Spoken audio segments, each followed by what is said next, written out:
अस्सलाम वालेकुम, मैं हूँ खालिद शाह और आप देख रहे हैं ट्रैवलिंग विद खालिद शाह। जी हाँ, मैं इस टाइम अपने वादे के मुताबिक पहुँच गया हूँ कोरिया। जी हाँ, मैं हूँ इस टाइम सोल में और आज पहला दिन, कल रात को हम लोग दोपहर में पहुँच गए थे। इमिग्रेशन कस्टम वेरी स्मूथ और वहाँ से हमने टैक्सी की क्योंकि ये सिटी से बहुत दूर है इनका स्टेशन, तो हमें वहाँ से टैक्सी करनी पड़ी। फिर टैक्सी करके हम लोग जो है यहाँ होटल आ गए थे। जी हाँ, टैक्सी करके फिर हम लोग यहाँ होटल आ गए थे और हमने एक प्राइवेट अपार्टमेंट लिया था। जी हाँ, प्राइवेट अपार्टमेंट बुकिंग होटल, उनके पास हर किसी की सहूलत है जैसे आप घर में रह रहे हैं। बहुत साफ़ सुथरा, बहुत ही अच्छा, बहुत ही खूबसूरत और स्टेशन से बिल्कुल 4 मिनट की वॉक पर। तो अब मैं जा रहा हूँ स्टेशन और आपको लेके जा रहा हूँ कहाँ, अभी नहीं बताऊँगा। ये कोरिया की नॉर्मल जो है वो गलियां हैं, जहाँ आप देख सकते हैं।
और ये है यहाँ का स्टेशन, हैपजोंगडोंग स्टेशन। हैपजोंगडोंग स्टेशन मेरे अपार्टमेंट से सिर्फ और सिर्फ 4 से 5 मिनट की वॉक है और मैं आपको ये नक्शा दिखा देता हूँ। और ये बहुत ही कन्वीनियंट है हर जगह जाने के लिए। ये देखिए, हम इस जगह हैं और अब मुझे कहाँ जाना है मैं ज़रा पे चेक करता हूँ। सबवे के लोग बहुत ही खुश अखलाक थे, उन्होंने मुझे बड़े तरीके से बताया और मुझे इंग्लिश का मैप भी दिया, तो उन्हें पता था मैं फॉरेनर हूँ। क्योंकि जापान के ट्रेन स्टेशन से यूज टू है ना, तो इतनी नो हाउ है कि पता चल जाता है। हांगकांग, सिंगापुर या जापान इधर कोई रहता है ना, तो स्टेशनों से वो तरीक़ेकार से वाकिफ़ होता है। तो अब मैं जा रहा हूँ लाइन नंबर 6 की तरफ। ये है लाइन नंबर 6, तारा स्ट्रीट। मुझे स्ट्रीट जाना पड़ेगा। ये लाइन नंबर 4 का लगा हुआ है बोर्ड, ये है लाइन नंबर 6। यकीनन इनका भी मैप लगा होगा, वरना मैप मेरे पास है, इन्होंने मुझे मैप दे दिया है।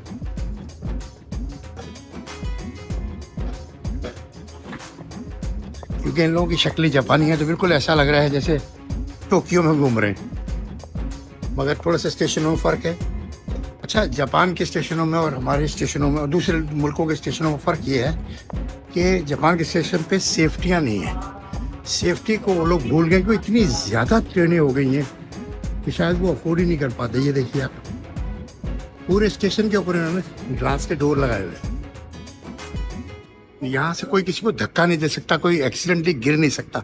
जापान में रोज़मर्रा ये वाक़यात होते हैं कि लोग गिर जाते हैं और कुछ लोग नशे में एक दूसरे को धक्का दे देते हैं या कुछ लोग दुश्मनी में धक्का दे देते हैं और बंदा मर जाता है जब ट्रेन आ रही होती है। तो देखिए, यहाँ ग्लास का डोर है, जब खुलेगा जब हम चाहेंगे, ट्रेन आएगी और हम अंदर जाना चाहेंगे तो ये डोर खुलेगा। अच्छा, इस टाइम मैं हूँ हैपजियोंग स्टेशन पर और मैं यहाँ से जा रहा हूँ। फिर मैं आपको बताता हूँ मैं कौन से स्टेशन पे पहुँचा और वहाँ से ट्रांजिट किया।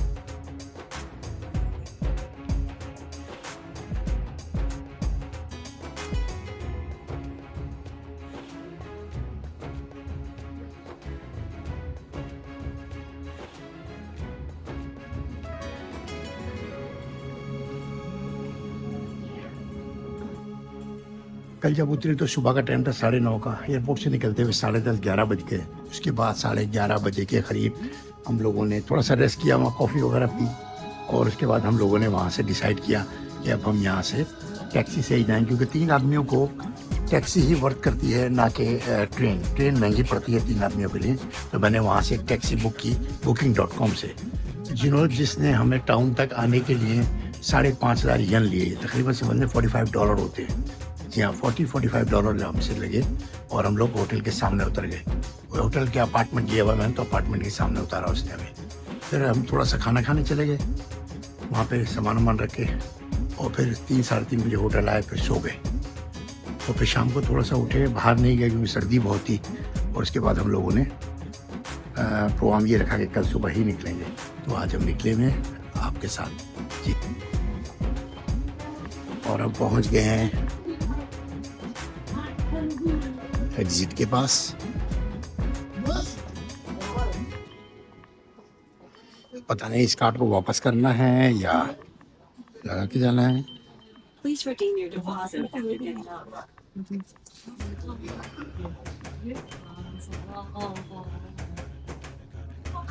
जी हाँ, जब आप टिकट देके यहाँ से निकलेंगे तो ये 5 और 6 नंबर, ये जो एग्जिट है इसका, इस पे आप निकलेंगे तो सीधा एक तो शॉपिंग स्ट्रीट अंदर से शुरू हो जाती है, ये देखें आप नीचे ना।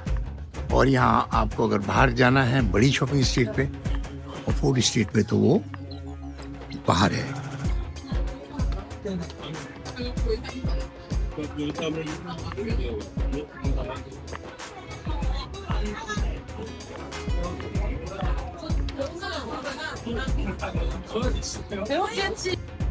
और ये है यहाँ की म्योंगडोंग स्ट्रीट, जहाँ पर सब हैपनिंग्स हैं। आइए देखते हैं यहाँ क्या क्या हो रहा है, क्या क्या बिक रहा है, क्या क्या खरीदा जा रहा है, और आखिर कोरिया में ऐसा क्या है जो लोग यहाँ पर हज़ारों के हिसाब से रोज़ आ रहे हैं। अभी एक नई खबर आई, और वो ये थी कि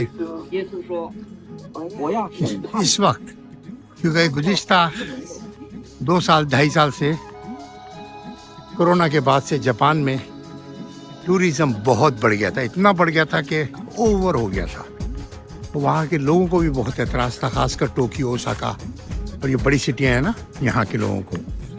तो अब ये खबर आ रही है कि टोक्यो से ज़्यादा, जापान से ज़्यादा इस टाइम जो लोग आ रहे हैं वो कोरिया आ रहे हैं। क्यों, उसकी वजह बताऊँ मैं आपको। उसकी वजह ये है कि कोरिया सस्ता है जापान से बहुत। एक वक्त में जापान बड़ा महंगा था, जापान सस्ता हुआ, अब कोरिया बहुत सस्ता है। आपको ठीक ठाक जो है $100 के पैसे मिल जाते हैं, जिससे आप बहुत अच्छा गुजारा कर सकते हो। मतलब बहुत ही प्राइस बहुत सस्ते हैं। अच्छा, मुझे ये तो पता नहीं कि जाना किस तरफ है। ये 4 रोडें हैं, 1 2 3 4। मैं आपको पहले इधर लेके चलता हूँ। ये इनकी शॉपिंग स्ट्रीट है, जहाँ पर इनकी शॉपिंग उरूज पर चल रही है। फॉरेनर भी भरे पड़े हुए हैं यहाँ पर। जब मैं आ रहा था तो मैंने कई वीडियोस देखी, जो वीडियो पहले बना चुके हैं लोग यहाँ की स्ट्रीट पर। मैं पहले उसका पूरी स्टडी करता हूँ, तो मैंने देखा कि यहाँ पर उसने बताया कि 90% फॉरेनर होते हैं। चाइना, जापान, ताइवान, अमेरिका, मुख्तलिफ कंट्रीज़ के 90% होते हैं। 10% कोरियन आते हैं। ऐसा आप अंदाज़ा कर सकते हैं।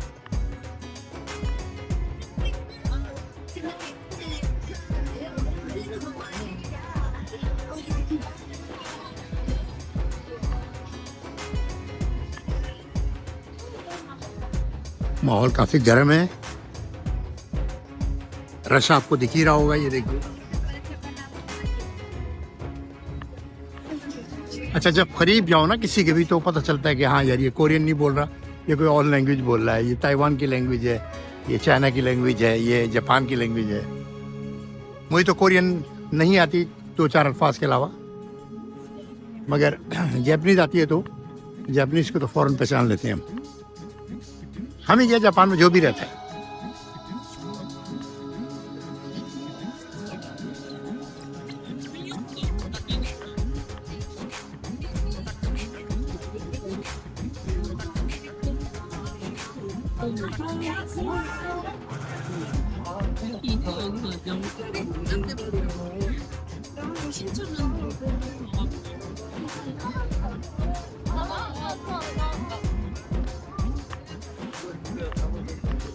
ये कोरियन खाना है ये।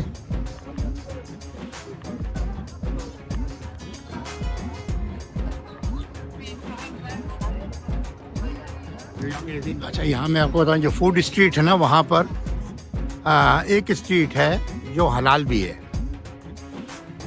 जो हलाल फूड क्यों है यहाँ, ये मुझे नहीं पता। इतने मुसलमान तो नहीं हैं कोरिया में, लेकिन मेरे ख्याल फॉरेनर बहुत ज़्यादा हैं हलाल खाने वाले, और टूरिस्ट बहुत ज़्यादा हैं। तो इस वजह से एक हलाल फूड भी बन गई है छोटी सी। मुझे देखना है वो कहाँ है।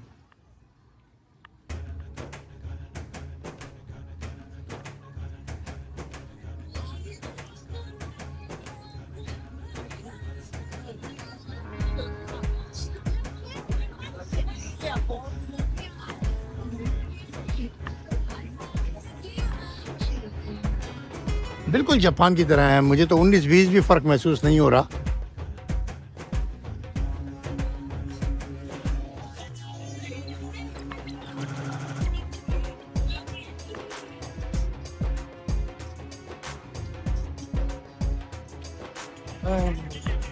इससे पहले भी मैं कोरिया करीबन 6-7 दफ़ा आ चुका हूँ। 1-2 दफ़ा अमेरिका जाते हुए ट्रांजिट किया था मैंने, जो कोरियन एयरलाइन से टिकट लिया था, तो वो सोल और या पुसान फ्री में देते थे ट्रांजिट आपको 1-2 दिन का।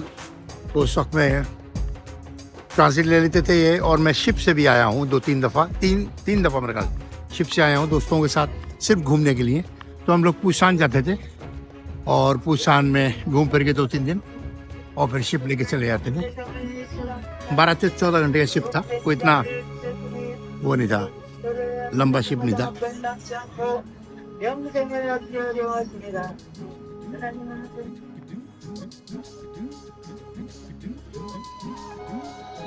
मुख्तलिफ रेस्टोरेंट्स हैं, मुख्तलिफ शॉपिंग, यहाँ सब मिक्स है।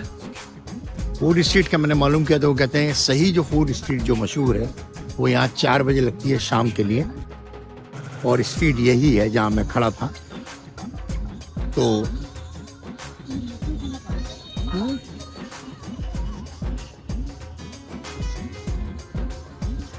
ये इन लोगों का रिवायती खाना है, जैसे हमारे यहाँ निहारी हलीम, ये वो इनका है बारबेक्यू। लेकिन ये हलाल हो तो फिर बात है, मज़ा आए।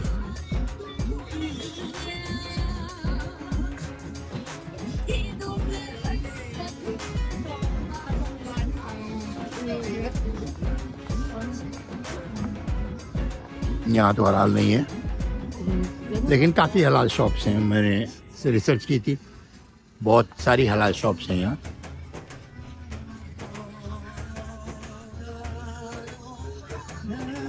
बहुत हलाल रेस्टोरेंट्स हैं जहाँ पे आप खा सकते हैं, और इसी में वेजिटेरियन वगैरह भी है।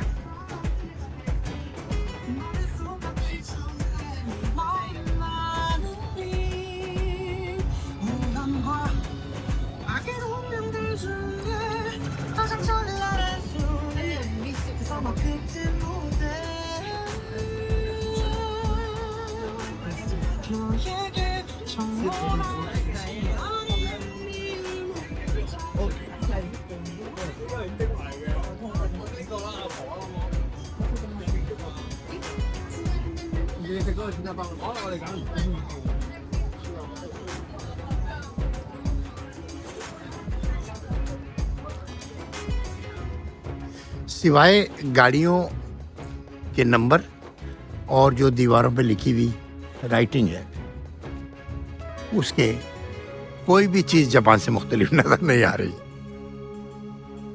जब गाड़ी का नंबर देखो तो लगता है हाँ यार ये मुख्तलिफ है कुछ, वरना सब बिल्कुल वैसे ही नज़र आता है जैसा जापान में है।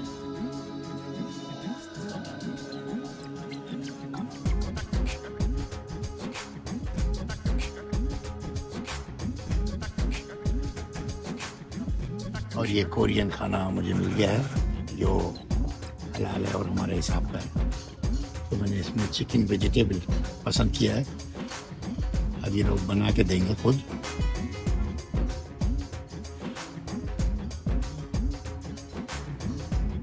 इन्होंने मुझे किमुची के साथ जो है थोड़ा सा ऊपर टॉपिंग की है और राइस दी है।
और इस तरह खाने से निपटने के बाद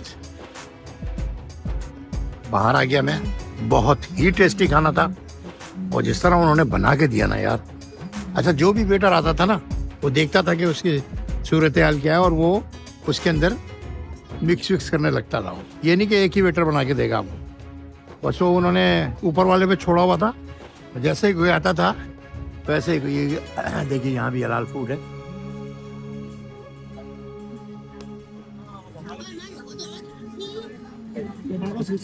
और बस वो जो आता था वो उसे बना देता था लेकिन बहुत टेस्टी था, बिल्कुल मिर्चें नहीं थी। मैं समझा मिर्चों वाला होगा। किमुची डाली थी उन्होंने, इसमें चिकन डाला था, वेजिटेबल बहुत सारा डाला था और पता नहीं शायद मसाला पहले से डाल के लाए थे क्या था, लेकिन बहुत ही टेस्टी था।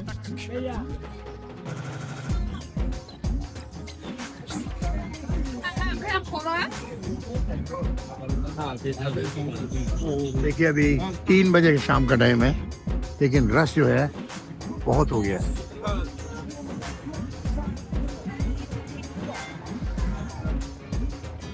रश बढ़ता चला जा रहा है और शाम होती जा रही है। आस्ते आस्ते ठंड भी बढ़ रही है। पहले मैं घर से निकला था तो 6 था, अब जो है तकरीबन मेरे ख्याल में 5 हो गया है। ये माइनस में चला जाता है रात में और सुबह के टाइम। सुबह के टाइम अगर आप उठे ना तो हमारे तो पूरे उसमें फ्लैट के अंदर वो सेंट्रल ही एसी चल रहा है तो ऐसे से पता नहीं चलता, मगर ये कि काफ़ी जो है ना वो हो जाता है, सर्द हो जाता है। और ठंड ऐसी है कि अगर आप सही इनके सर्दी के हिसाब से कपड़े ना पहने ना तो आपको कोई ना कोई बीमारी हो सकती है। फ्लू वगैरह तो फौरन ही हो जाएगा।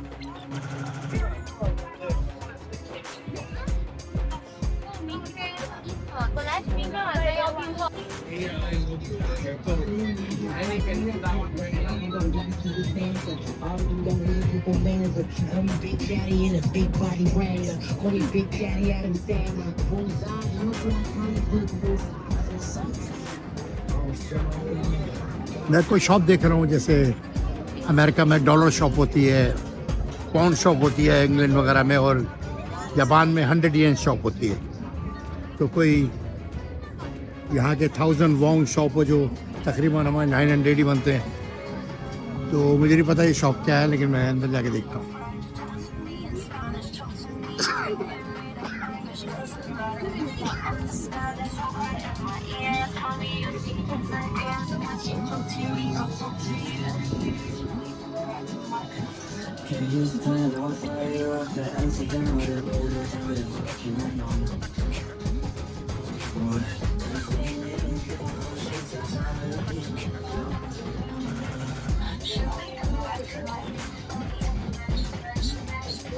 Sorry, you have a screen for this. There. Thank you.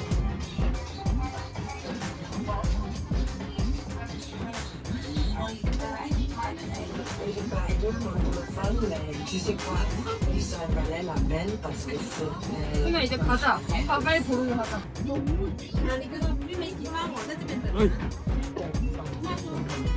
काफी लंबी लाइन लगी हुई है. 감사합니다.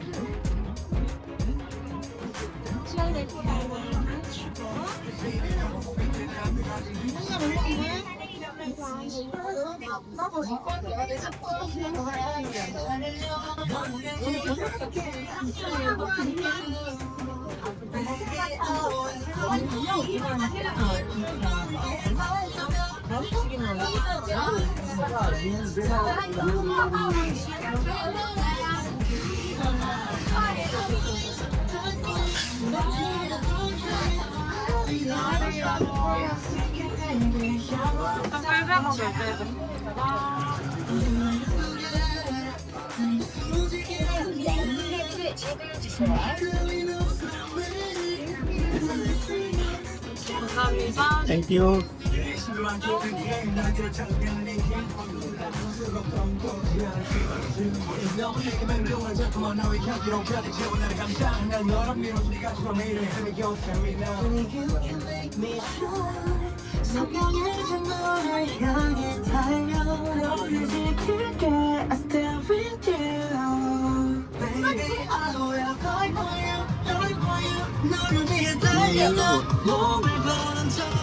और मुझे मिल गया ग्लास इसका, और काफ़ी सस्ता भी था. इतना महंगा नहीं था जितना मैं समझ रहा था. तो ये मुझे 2800 वॉन में मिल गया. इसके तकरीबन 300 येन बनते हैं, तकरीबन $2. और डॉलर से आप कन्वर्ट कर लें अपने पैसों में, जो भी पैसों से आप डील करते हैं. तो कोरिया सस्ता है, इतना महंगा नहीं है. जापान अभी भी इनसे महंगा है, लेकिन जापान में जो लोग रहते हैं ना, उनको पता होता है तरीका, कहाँ पे क्या चीज़ सस्ती है, किस दुकान पे क्या. तो वो लोग जो टूरिस्ट होते हैं ना, वो फंस जाते हैं बेचारे. वो ज़ाहिर रहते भी ज़्यादातर टोक्यो में, वो तो हर चीज़ उनके लिए महंगी होती है.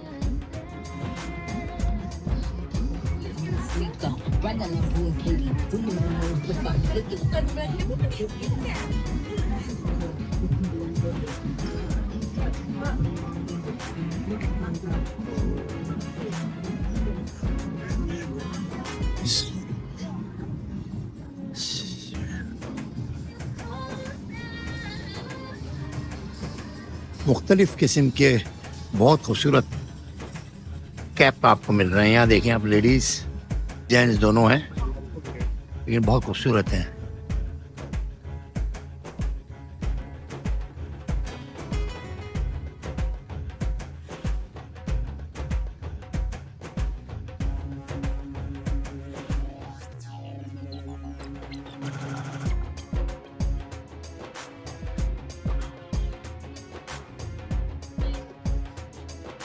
प्राइस नहीं लिखे हुए इन्होंने. ये राज जब खुलेगा, जब आप इसको अंदर लेके जाएंगे.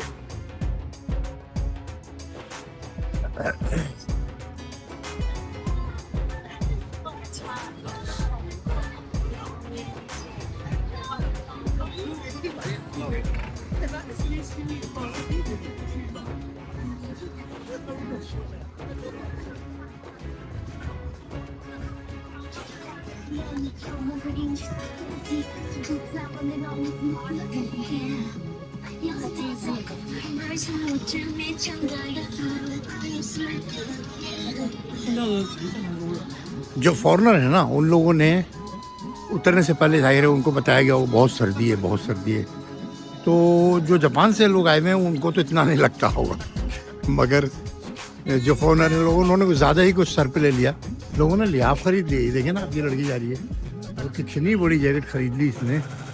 एक दो मैंने इंडियंस को देखा, बड़ी बड़ी जैकेटें, और एक अमेरिकन साहब थे, वो तो पूरा लिहाफ पहन के आ गए। वो तो उतना डर गए कि बहुत सर्दी है। हालांकि ऐसा भी नहीं है, यहाँ भी लोग जिंदा रह रहे हैं, गुजारे कर रहे हैं। अब घूमने फिरने के लिए कहीं जाए आदमी तो उसमें क्या यार, गर्मी सर्दी 5-6 दिन 8 दिन रहता है, 10 दिन रहता है मैक्सिमम।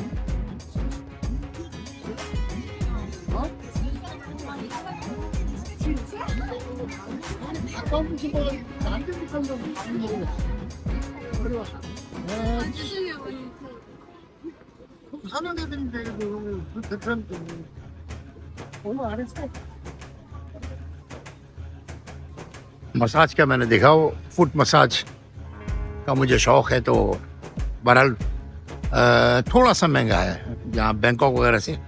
तो बैंकॉक में 300 बात देते थे, तो हम नहीं उतना ही है, क्योंकि वो करते 300 बात में 300 बात के 3000 बन जाते थे। तो वो करते थे हमको, नहीं 3000 नहीं बनते थे 300 बात के, बहुत सस्ता था यार। हाँ बैंकॉक बहुत सस्ता था, 300 बात के तो तकरीबन कुछ 100 येन बनते थे, 500-700 येन बनते थे, मेरे ख्याल 600 येन, 300 बात के 600 येन बनते थे। और ये लोग मांग रहे हैं 2500 येन, हाँ 25,000 के 2500। तो ये फर्क है बहरहाल।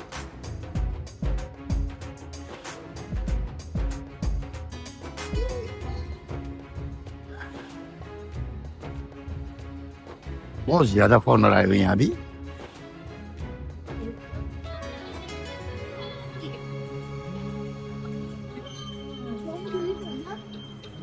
यहाँ भी एक बहुत बड़ी पाकिस्तानी कम्युनिटी रहती है, और इंडियंस भी बहुत रहते हैं यहाँ। बांग्लादेश, सिंगापुर, अपना श्रीलंका के लोग भी हैं, लेकिन कम तादाद में हैं। इंडियन पाकिस्तानी बहुत ज़्यादा हैं, और पाकिस्तानियों के बहुत अच्छे काम हैं यहाँ। बड़े अच्छे रेस्टोरेंट के मालिक हैं, स्टूडेंट्स बहुत हैं जो PhD वगैरह, डॉक्टरेट वगैरह पढ़ने आए हैं यहाँ पे। वो भी एक बहुत बड़ी तादाद में यहाँ रह रहे हैं, क्योंकि यहाँ पे यूनिवर्सिटी सस्ती है, और वीज़े का भी इतनी सख्ती नहीं करते। अगर आप बहरहाल वीज़े का तो मैं ये कहता हूँ कि कहीं भी सख्ती नहीं होती जहाँ पर आप ओरिजिनल हो। अगर आप किसी भी काम के लिए अप्लाई कर रहे हैं वीज़ा, तो आपका वो काम होना चाहिए। अगर नहीं है तो फिर तो सख्ती करना उनका बनता है ना यार।